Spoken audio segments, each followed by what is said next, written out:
Hey everyone, welcome to the Weeb Lounge. I am Nick, and this video is about episode 6 of The Day I Became a God. And we almost had a dead goldfish and an ice god in this one.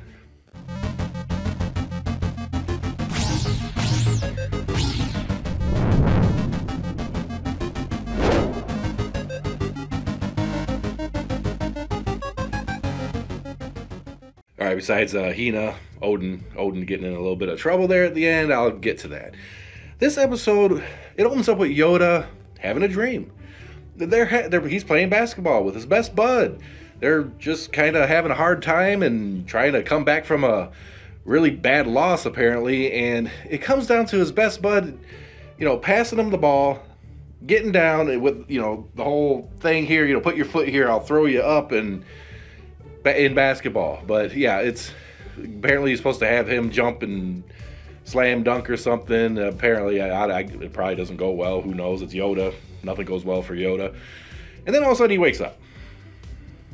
Okay, he wakes up, Hina's there eating watermelon and stuff like that, typical Japanese summer trope type stuff, and he sees a whole bunch of people walking by in yukatas. Well, it's summer festival time, and Hina had no idea about this. None whatsoever. Apparently she's the most clueless god that there frickin' is. Okay, well, obviously, Odin wants to go. I mean, that's a given. It's a given. Odin wants to go. And they have to call everybody. Even people that, even Tengo. Tenga. The goofy old lady with the tournament and the thing where he went by Uno rules and stuff. They even invited her, and surprisingly she went, even though she had the bodyguards trying to beat him up in the other episode. Okay, she shows up. Izanami-san shows up. Old girl with who ran the ramen shop during that goofy episode. She there. Best bud shows up. The whole shebang. Everybody's there. It's almost kind of sort of turning into a bit of a harem anime, I guess. But yeah, they go around, they kind of do their typical stuff. Apparently, Izanami-san's really good at the goldfish game. She scoops 20 of them out, and, she ain't even done yet. They find some kind of weird shrimp cheese cracker thing. I wrote it down. It's tamasen. It's a cracker with shrimp, an egg, and what looks like a little bit of a sauce in a thing. They liked it. I have no idea if this would be any good. Shrimp to me doesn't have all that much flavor unless it's coconut shrimp from the Red Lobster. I will eat that all day. Never ending shrimp. Bring it back. Okay, well, they're kind of going around doing the typical games. They do a team up on the little cork shoot game to get a little tanuki, little plushy thingy, and she's walking around eating stuff and doing other games and the little punch out thing. I don't know what the heck the deal is with that thing. Those must be really, really fragile or something, the ones you punch out. Yeah, I have no idea about that. But Izanami-san is kind of sitting over by himself, and Yoda's like, oh, here's my chance. I can go over there and talk to her. And he goes over there, talks to him. He's out of breath because he ran apparently 20 feet. She wasn't far from him. That wasn't far at all. And he shows up and just oh, I'm dying. Like me when I go upstairs. Yeah, I need to exercise more. So they're just talking there, and this is another hint we get with Odin/Hina that Hina is most definitely falling in love with Yoda. Okay? The lolly god is falling in love with the bumbling idiot. Okay? That's where this is going. That's where it's going. So much so that, she kind of gets mad without really knowing why she's mad. That whole anime trope. She's mad that this is happening. We all, as watchers, know what's happening, but she doesn't know what's happening. So she gets mad and is like, I can go get any guy I want. So she literally goes around trying to find a lolicon. She says this. This isn't just a thing or something that we imply. She's like, she's going around saying, I'm so lolly I can kill virgins. It's something ain't right with that. That line is not right. That line is not right. She tries it a few times, doesn't work out. But basically, she ends up getting kind of bummed out and kind of wandering off on her own while Izanami-san and Yoda's talking and everybody else is just kind of enjoying the festival and having fun. Well, Odin decides to just, wherever the heck Odin walks to, Hina, Odin, wherever she walks to, is she finds like this cool breeze. Well, it's coming out of the back of a refrigerated truck. Gee, I wonder where this is going to go. See, there's an open, cool truck, empty, and there's a lolly, little girl, lolly god, Odin. Sees the truck, it's like, ooh, it's be comfy in here, and along with the one goldfish that she caught, she gets into the truck, sits down, and she's like, oh, it's so nice and cool here, it's so peaceful. What do you think is going to happen? Everyone who's ever watched an anime knows what the hell is going to happen. Door closes, truck rides off. Yep, she's stuck in the back of a refrigerated truck freezing to death.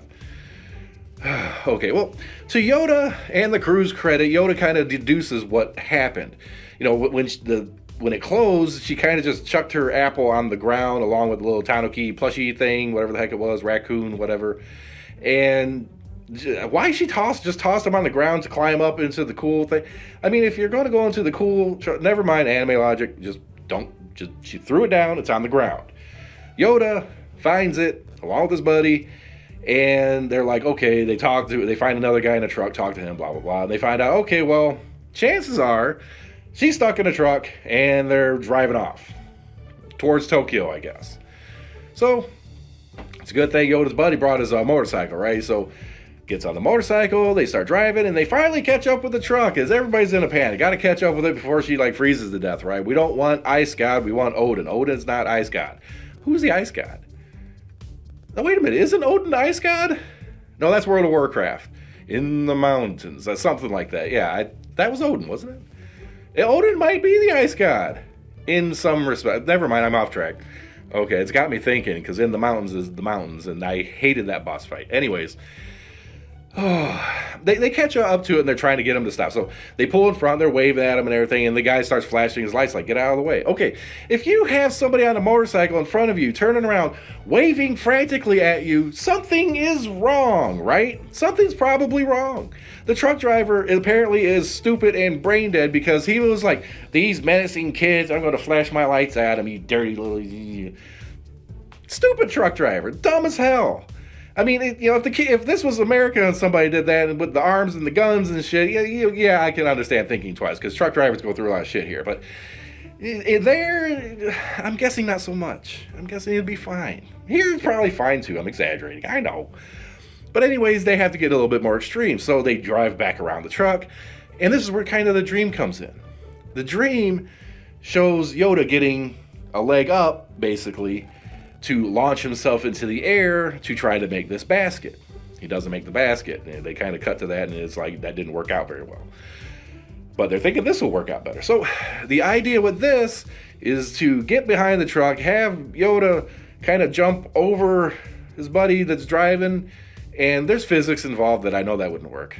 It's physics. It ain't gonna work. The second you jump up, everything's still kind of moving, and you have the velocity from that, but it won't be enough to grab a... Whatever. If it was side by side, might be able to kind of climb over. Then okay, this is me getting on physics. I am not good with physics. I just know things go boom. Okay, well, needless to say, he makes it. He makes the jump. He climbs up on top, crawls up to the front, and sticks his head down by the window. It's like, hey, truck driver, frickin' stop already. You got an ice cube in the back that might be alive, okay? They pull him over. He finally pulls over. They open the door, and yeah, she's like half frozen to death and everything, but the fish is fine. The water didn't even freeze. If the water didn't freeze, Hina didn't freeze, she's just chilly. So the goldfish is fine. Goldfish is fine. God is fine. And then, of course, the episode ends, they go back to the festival. Fireworks, yay, everything's blowing, Tamaya, whatever the heck it is. And, and his buddy, they're like kind of having a special best friends moment kind of thing. A little sappy, slappy, whatever. Okay, well, that's how the episode ends. All right, well, the thing is, this episode feels completely and utterly like filler, and for the most part it is. But if you look into it just a tad bit deeper, you notice that our old god Odin here, not the Ice Golem, not the Ice God, Ice Golem's the other anime, not this anime. That's IGM. Yeah, that's Sleepy Princess. Wrong video. She doesn't use her premonition powers. Her godly powers, like, other than Tenga knowing that she's going to go ahead and show up, That's it. And that's just like, making a guess, and you were right, there's nothing there. How does Odin not know which games to play? How does Odin not know which ones are going to win, which ones are going to lose? Did she even try?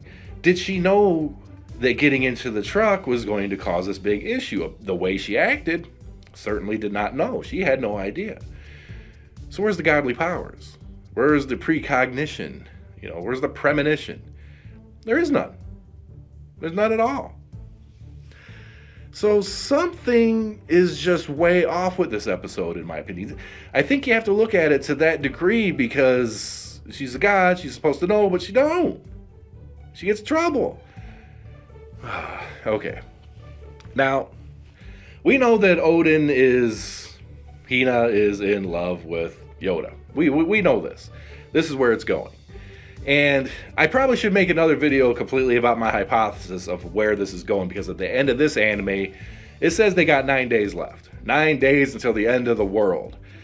And the more I keep thinking about it, the more I want to say this is a simulation, but that's for a different video.